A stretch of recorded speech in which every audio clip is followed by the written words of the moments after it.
நாளைக்கு ஏதாச்சும் police complaint வந்தாலும் நான் மாட்டணுங்கிறதுக்காக அப்படி ஒரு வேலையை பண்ணா. அப்படியே இங்க வந்தவ எல்லாருக்குமே ஆளுக்கு ஒரு வேலையை சொல்லி எல்லாரையும் வெளியே அனுப்பிட்டா. அப்ப அவ இந்த கெமிக்கலை பொங்கல்ல கலந்துட்டு அந்த டப்பாவை ஏன் பேக்ல வச்சிட்டா. அதுக்கப்புறம் என்னையே பொங்கல் கிண்ட சொன்னா. இப்படிதான் அவ இந்த வேலையை செஞ்சா.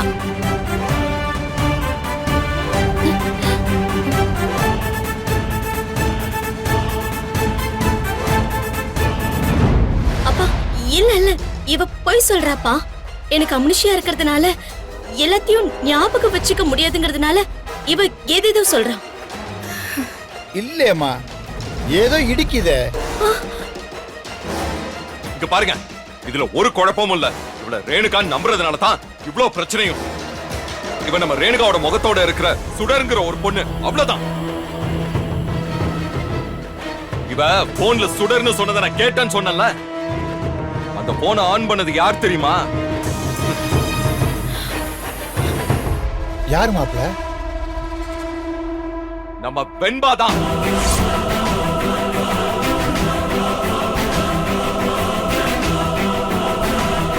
அன்னைக்கு வெண்பா மேல வெந்நீர் தெரியாம பட்டுச்சுன்னு இவ சொன்னால. ஆனா அதெல்லாம் அப்படி நடக்கவே இல்ல. வெண்பா, என்ன நடந்துச்சு நீ சொல்லு. நான் அந்த பக்கம் நடந்து போயிட்டு இருந்தேன். ரேணுமா கையில வெந்நீர் வச்சுட்டு வெண்பா இங்க வான்னு கூப்பிட்டாங்க. நான் என்ன ரேணுமான்னு போனேன். சடான்னு வெந்நீர் என் காலில் ஊத்திட்டாங்க.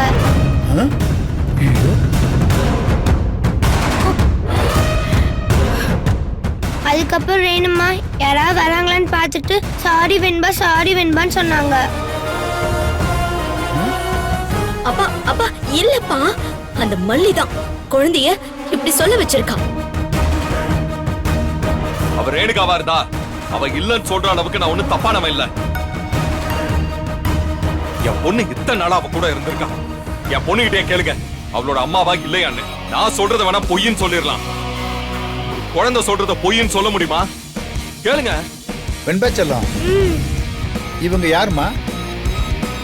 தாத்தா, இவங்க என் அம்மாவே இல்ல, வேற யாரோ. ஒரு அம்மா குழந்தைய பக்கத்துல தானே படுக்க வச்சுப்பாங்க. ஆனா இவங்க எப்பவுமே என்ன கூட பக்கத்துல படுக்க வச்சுக்கிட்டதே இல்ல. நான் ஆசையா பக்கத்துல படுத்தாலும் தள்ளி விட்டுருவாங்க.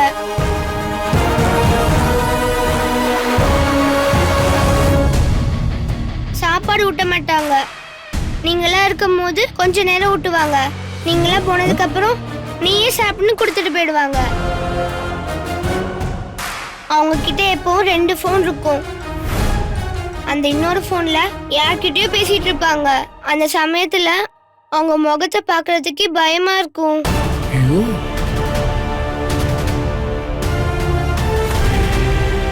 பா, குழந்தைய அப்பப்ப மல்லி வீட்டுக்கு கூட்டிட்டு போனால, அதனால இப்படி பேச பழகி வச்சிருக்கா. அடிக்கடி இன்னொரு போன்ல பேசிட்டு இருப்பான்னு வெண்பா சொன்னால. அது வேற யாரோடவும் இல்ல, அவளோட கூட்டாளி ரகுவோட தான். என் பூமி பூஜையை நடக்க விடாம பண்றதுக்காக ரோஹிதர் கிட்ட பணம் கொடுத்தவன். உங்களுக்கு எனக்கும் ஒரே எதிரின்னு எனக்கு இன்ஸ்பெக்டர் சொன்னார்ல. அந்த எதிரி அவன் தான் இவளோட கூட்டாளி. அவன் தான் அந்த ரகு.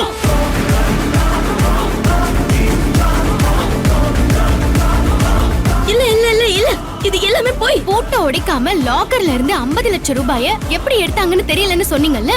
அந்த 50 லட்சத்தை எடுத்தது இவளும் இவளோட அந்த கூட்டாளி ரகுவும் தான்.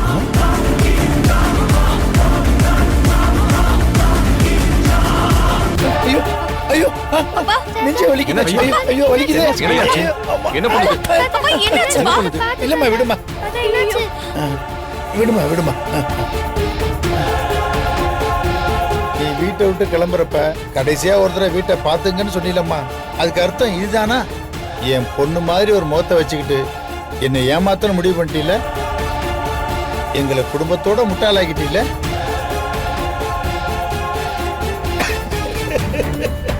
பாத்தியாமா நிசா, நம்மளை எப்படி முட்டாளாக்கிட்டான்னு. யோ, என்ன பைத்தியக்காரத்தனமா இருக்கு? எவனோ ஒருத்தன் உன் பொண்ணே இல்லைன்னு சொன்னா நீ நம்பிருவியா? உனக்கு அறிவில்லையா என்ன? டேய், நீ யாரு எங்க குடும்ப விஷயத்துல தலையிடுறதுக்கு? கேப்பையா? கண்ணு முன்னாடி தப்பு நடந்தா கண்டிப்பா கேப்பேன். ஹலோ, உங்க வேலையை பார்த்துட்டு போங்க. இது எங்க ஃபேமிலி மேட்டர், என்ன பண்ணுன்னு எங்களுக்கு தெரியும். யோ கட்டின பொண்டாட்டி இல்லன்னு சொல்லுவியா? நீ எல்லாம் என்னையா மனுஷன்? டேய் பொண்ணு இல்லாமல டிஎன்ஏ டெஸ்ட் எல்லாம் சரியா வரும். உங்க இஷ்டத்துக்கு ஏதோ ஒண்ணு பேசுவீங்களா? மாப்பிள என் குடும்பத்தை பத்தி, என் குடும்பத்துல இருக்கிறவங்கள பத்தி உனக்கு என்ன தெரியும்? பார் அளவுக்கு மீறி பேசுற நீ. தேவையில்லாத வேலை வச்சுக்காத நீ சொல்லிட்டேன்.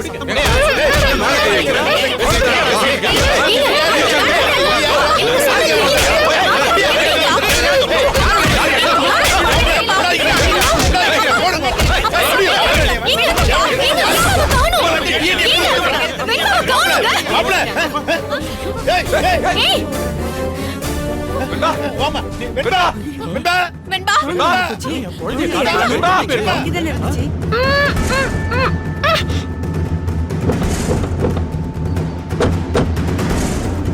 வெண்பா வெண்பா வெண்பா,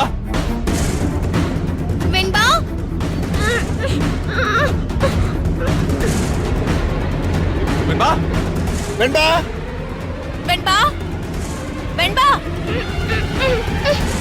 வெண்பா வெண்பா வெண்பா. ஏய் கொன்னுடுவேன். உன் மேல கொலை வெறியில இருக்கேன். நான் பண்ணதெல்லாம் அந்த கதிரேசன் கிட்ட சொல்லி எனக்கும் அந்த குடும்பத்துக்கும் சம்மந்தம் இல்லாம பண்ணிட்டல. தொலைஞ்ச நீ. உன்னை நான் சும்மா விட போறதில்ல. அமைதியா இருக்கணும். இல்லைன்னா உன் கதையை இங்கே முடிச்சிருவேன் சொல்லி. கை கட்டு, பின்னாடி கட்டுடி.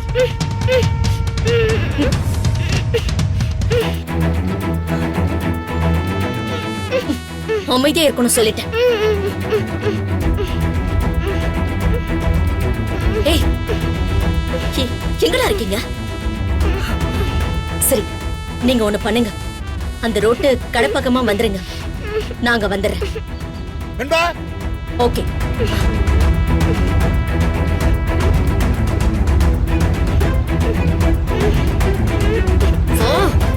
வெண்பா வெண்பா வெண்பா வெண்பா வெண்பா வெண்பா வெண்பா வெண்பா வெண்பா வெண்பா வெண்பா வெண்பா அங்க இல்லையாமா? இல்லப்பா அந்த பக்கம் ஐயோ, அங்க. இங்கே இல்லையாமா? சரி அங்க போய் சரி பார்க்கலாம். வாங்க பாப்போம்.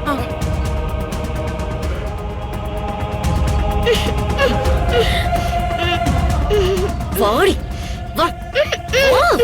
அமைதியா இரு. இல்ல என்ன பண்ணுவனு எனக்கே தெரியாது. வெண்பா வெண்பா வெண்பா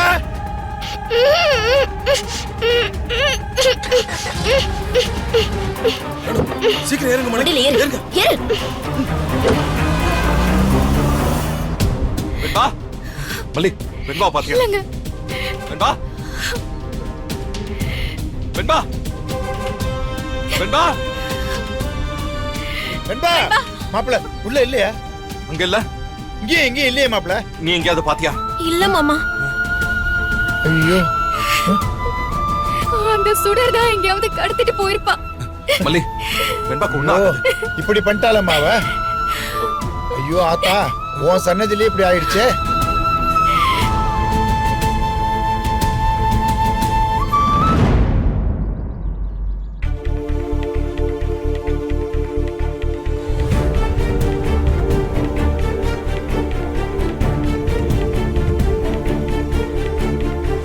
அந்த சுடர் இப்படி ஒரு கொலகாரியா இருந்திருக்காளே மாப்ள, ஒரு நாசகாரியா இருந்திருக்காளே. நம்ம எல்லாருமே இப்படி ஏமாத்திட்டோமே மாப்ள. என் மனசு ஆறவே இல்ல மாப்ள. இப்படி ஒரு அசிங்க மனவிலியா என் அக்கான்னு சொல்லிட்டு இருந்தேன். இப்படி ஒரு கேவல மனவிலியா என் அம்மா மாதிரி நினைச்சிட்டு இருந்தேன். ஐயோ எனக்கு ரொம்ப அருவருப்பா இருக்குப்பா. என்னால பொறுத்துக்கவே முடியல. எல்லாரையும் மொத்தமா கொல்லணும்னு நினைச்சிருக்காளே. இவெல்லாம் ஒரு மனுஷியா? உலகத்துல எந்த பொம்பளையாவது இப்படி நினைப்பாளா? நம்ம அவளுக்கு என்ன மாப்பிள கெடுதல் பண்ணோம்? நல்லா வச்சிருந்து பார்த்துட்டு தானே செஞ்சோம். அவளை ஒரு மகளா நேசிச்சதுக்கு இதுதான் தண்டனை எனக்கு. திட்டம் போட்டு ஏமாத்தி ஏன் குலதெய்வம் கோயில் சன்னதிக்கு வர வச்சு இந்த வேலையை பண்ணணும்னு நினைச்சிருக்கான்னா அவ எவ்வளவு கேவலமானவ. அவளை நினைக்கிறப்ப அப்படியே ஆத்திரமா வருது மாப்பிள. அவளை பத்தி பேசுறத நிறுத்துங்க. எனக்கு இப்போ என் குழந்தை வேணும். என் குழந்தையை கண்டுபிடிக்க என்ன வழி இருக்கோ அதை மட்டும் சொல்லுங்க. என் குழந்தை காணாம போய் இவ்ளோ நேரம் ஆகியும் யாரும் எதுவுமே பண்ணாம இருக்கீங்களே. சபாஷ், இவ்ளோ பெரிய வேலை செஞ்சிருக்காளா அவ? நாம நினைச்சதை விட பெரிய ஆளா தான் இருக்கா. மொத்த குடும்பத்தையும் காலி பண்ண முடிவு பண்ணிருக்கானா அப்ப இவ்ளோ பெரிய கேடியா இருப்பா. கேடிங்கிறதெல்லாம் சாதாரணமான வார்த்தை, இவ பயங்கரமான ஆளு. நாமளும் இந்த ஜோதியில கலந்துக்கணும், இல்லனா நம்ம மேல சந்தேகம் வந்துரும். ஏ விஜய், குழந்தை காணாம போயிருக்கா, நீங்க என்ன இன்னும் உட்காந்து கண் கலங்கிட்டு இருக்கீங்க? முதல்ல நீங்க அங்க இருந்து இங்க வந்திருக்கலாமா? தூக்கிட்டு போனா எங்க தூக்கிட்டு போயிருப்பா? பக்கத்துலதான் எங்கேயாவது மறைஞ்சிருந்திருப்பா. அங்க தேடி கண்டுபிடிக்காம இங்க வந்து உட்காந்துட்டு இருக்க.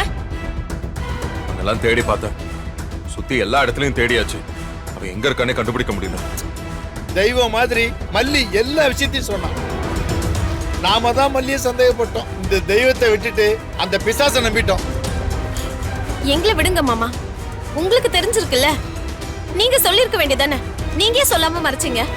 அவ இவ்வளவு தூரம் நம்ம குடும்பத்துக்குள்ள வந்திருக்காளே, அவ யாரா இருக்கும், அவளுக்கு என்ன நோக்கம் இருக்கும்னு தெரிஞ்சுக்கணும்னு நினைச்சேன்.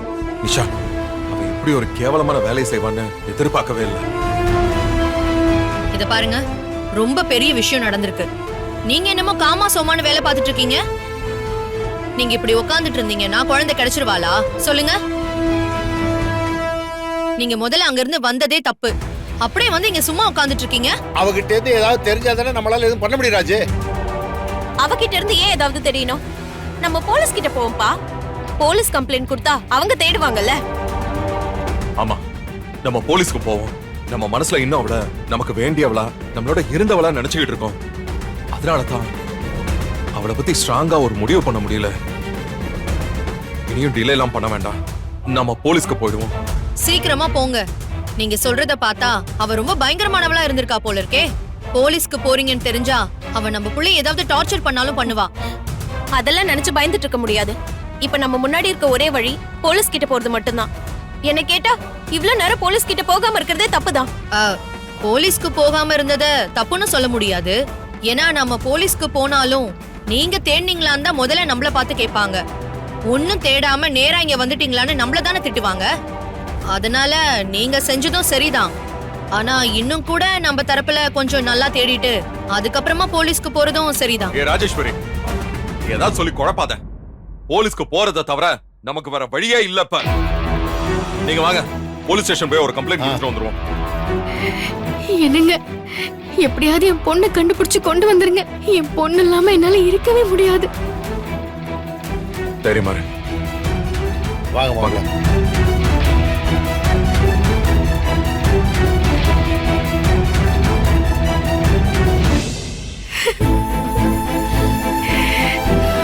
கவலைப்படாத மல்லி, நீ தைரியமா இரு. வெண்பா கண்டிப்பா கிடைச்சிருவா.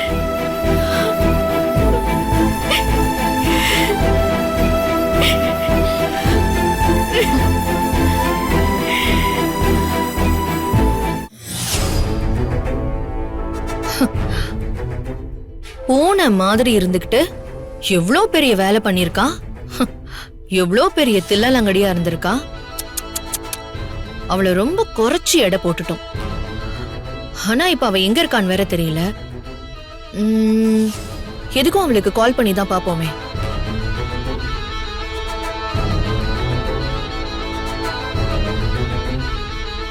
The number you are trying to reach is currently switched off. அவ வேற போனை ஆன் பண்ணி வச்சுட்டு உக்காந்துட்டு இருப்பாளாக்கும். அவ இனிமே கால் பண்ணாலும் நாம அவ விஷயத்துல கொஞ்சம் கவனமா தான் இருக்கணும்.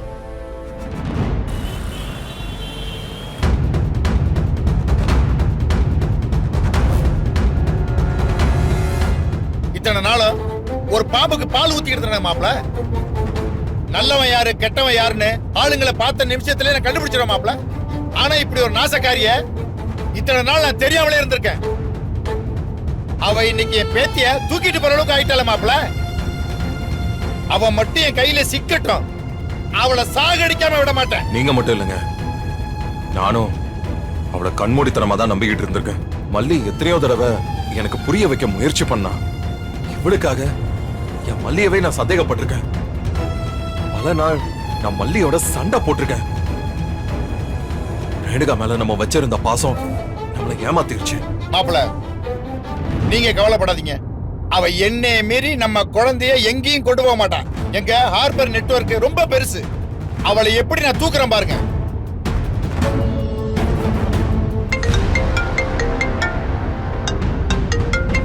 யார் மாப்ள? தெரியல, ஏதோ புது நம்பரா இருக்கு. ஹலோ மிஸ்டர் விஜய், என்ன பண்றீங்க? உங்க பொண்ணு தேடி அலையோ அலன்னு அலைஞ்சுக்கிட்டு இருக்கீங்களா? ஏய் ரேணுகா, ச்சே, என் தெய்வத்தோட பேரை சொல்லி உன்னை கூப்பிடுறேன் பாரு. நீ ஒரு பிசாசு. ஏ சுடர், என் பொண்ணு எங்க இருக்கா? என் பொண்ணு எங்க மறைச்சு வச்சிருக்க?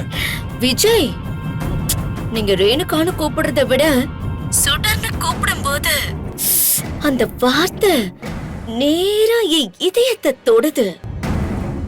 அப்படியே கரண்ட் பாஸ் ஆகுற மாதிரி உடம்பு முழுக்க ஒரு பரவசம் பரவுது. டிராவல் ஆயிட்டே இருக்கு. ஏ சுடரு, அதானே உன் பேரு? ரேணுகாங்கிற பேர்ல ஒளிஞ்சுகிட்டு இருந்தவ தானே நீ? மாப்ள, அவகிட்ட என்ன பேச்சு? முதல்ல நம்ம குழந்தை எங்கன்னு கேளுங்க. குழந்தைய தர முடியுமா முடியாதுன்னு கேளுங்க. என்ன பெருசு அந்த பக்கம் சலம்புதா? ஹார்பர் கதிரேசன்னா நான் பயந்துருவேனா? என்ன மாப்ள சொல்றா? ஏதோ என் பேரை சொல்லி சொல்றா. என்ன சொல்றா? உங்களுக்கு பயப்பட மாட்டேன்னு சொல்லிட்டு இருக்கா சார் அவ. ஸ்பீக்கர்ல போடுங்க மாப்ள. நீ பயப்பட மாட்ட. உனக்கு தான் என்ன தெரியாதே. உனக்கு இத்தனை நாள் நான் பாசத்தை காமிச்சு தான் வளர்த்துக்கிட்டு இருந்தேன். என் கோபத்தை நீ பார்த்ததில்ல, அதனால உனக்கு என்னவே தெரியாது. ஒழுங்கு மரியாதை என் பேத்தி என்கிட்ட ஒப்படைக்கிறே இல்லையா? விஜய், அந்த ஆள அந்த பக்கம் தள்ளி போக சொல்லுங்க. அங்க இருந்து பேசுறது என் காதுல அப்படியே இடி விழுந்த மாதிரி இருக்கு. அந்த ஆளுக்கெல்லாம் எதுக்கு போனு? போன் இல்லாம பேச சொல்லுங்க. அந்த சத்தம் இங்க தானா கேக்கும். ஏய் சுடரு, இந்த விளையாட்டு பேச்செல்லாம் விடு. எனக்கு என் பொண்ணு வேணும். என் பொண்ணை எதுக்கு கூட்டு போன? என்ன செய்யறது மாமா? இத்தனை நாள் பெருசா ஏதாவது கிடைக்கும் நினைச்சு உனக்கு பொண்டாட்டியாவும் அந்த ஆளுக்கு மகளாவும் நடிச்சுக்கிட்டு இருந்தேன். திடீர்னு கண்டுபிடிச்சு என்ன அந்த வீட்டை விட்டு போக வச்சிட்டீங்க. போகும்போது சும்மா போக முடியுமா? கல்யாணம் பண்ணி வாழ்ற பொண்டாட்டி அனுப்புனாலே ஜீவனாம்சம் தர வேண்டியது இருக்கு. என்ன மாதிரி பொண்டாட்டிய சும்மா அனுப்பிட முடியுமா? ரெண்டு பேரும் சேர்ந்து என்ன ஜீவனாம்சம் தர முடியும்னு கொஞ்சம் பேசி சொல்லுங்க. உங்க வெண்பாவை நான் அனுப்பி வைக்கிறேன். ஏய் இடியட், குழந்தையை தூக்கிட்டு போய் பேரம் பேசிட்டு இருக்கியா? நான் இப்ப போலீஸ் கிட்ட போனா என்ன ஆகும் தெரியும்ல? என்ன மாப்ள, பணம் கேட்டு மிரட்டுறாளா? அவ சாவு என் கையில தான் சொல்லுங்க. அதுக்கான எல்லா ஏற்பாட்டையும் நான் இப்பவே பண்ணிட்டேன்னு அவட்ட சொல்லுங்க. விஜய், உங்களுக்கும் சரி அந்த கதிரேசனுக்கும் சரி, யார்கிட்ட பேசிக்கிட்டு இருக்கீங்கன்னு புரியவேலன்னு நினைக்கிறேன். நீங்க ரெண்டு பேரும் எவ்வளவு பெரிய திமிங்கலம். உன்னெல்லாம் ஒருத்தர் அவ்வளவு சீக்கிரம் ஏமாத்திர முடியுமா விஜய்? இல்ல அந்த கதிரேசனை தான் ஏமாத்திர முடியுமா? உங்க ரெண்டு பேரையுமே ஏமாத்தி 6 மாசம் தண்ணி காமிச்சுக்கிட்டு இருந்தவன் இந்த சுடர். அத ஞாபகம் வச்சுக்கோங்க. உங்க வீடு புகுந்து இந்த 6 மாசத்துல நான் நினைச்சதெல்லாம் செஞ்சிருக்கேன்னா எனக்கு எப்படிப்பட்ட பேக்ரவுண்ட் இருக்கும்? அசால்ட்டா சொல்றீங்க போலீஸ்க்கு போவேன்னு. போய் பாருங்க, என்ன ஆகும்னு தெரியும். அதுக்கப்புறம் உங்க பொண்ணை தேடி எனக்கு கால் பண்ணவே மாட்டீங்க. சென்னைய சுத்தி இருக்கிற ஏரியா தேடி அலைவீங்க. ஏய் இங்க பாரு, என் பொண்ணை மட்டும் தொட்டுறாத. நீ இந்த உலகத்துல எங்க இருந்தாலும் நான் உன்னை தேடி வந்து கொன்றுவேன். என் பொண்ணை மட்டும் தொட்டுறாத சொல்லிட்டேன். ஏய், உன் பொண்ணு தொடணும்னு எனக்கு என்ன நேர்த்தி கடனா? எனக்கு வேண்டியது பணம், அதை கொடுத்துருங்க. உன் பொண்ணை நான் விட்டுட்டு போயிடுறேன். ஏய், என்னடி பணம் வேணும் உனக்கு? எவ்வளவு பணம் வேணும் சொல்லு. ரொம்பலாம் வேண்டாம் விஜய். நீயே பாவம் லோன் வாங்கி தான் இந்த ப்ராஜெக்டையே பண்ணிக்கிட்டு இருக்க.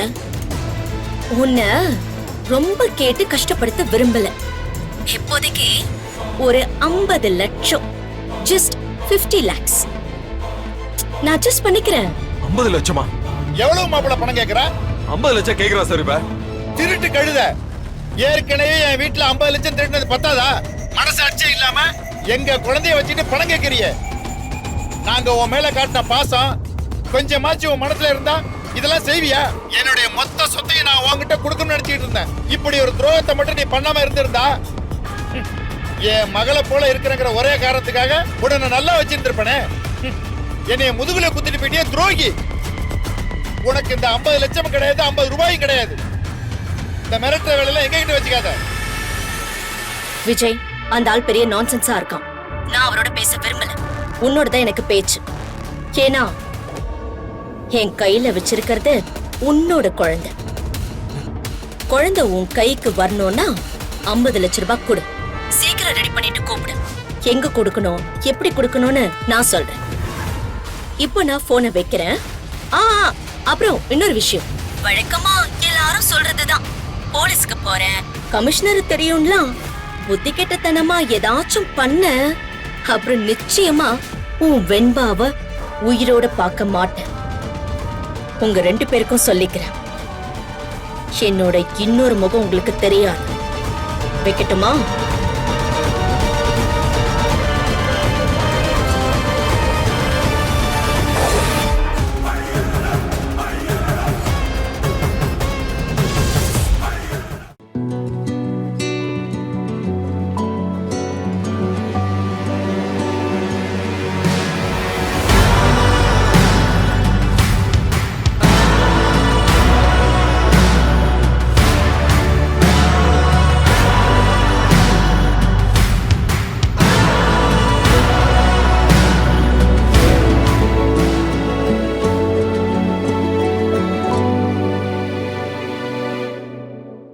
இந்த வீடியோ உங்களுக்கு பிடிச்சிருந்தா லைக் பண்ணுங்க, ஷேர் பண்ணுங்க, காமெண்ட் பண்ணுங்க. மறக்காம சரிகமா டிவி ஷோஸ் தமிழுக்கு சப்ஸ்கிரைப் பண்ணுங்க.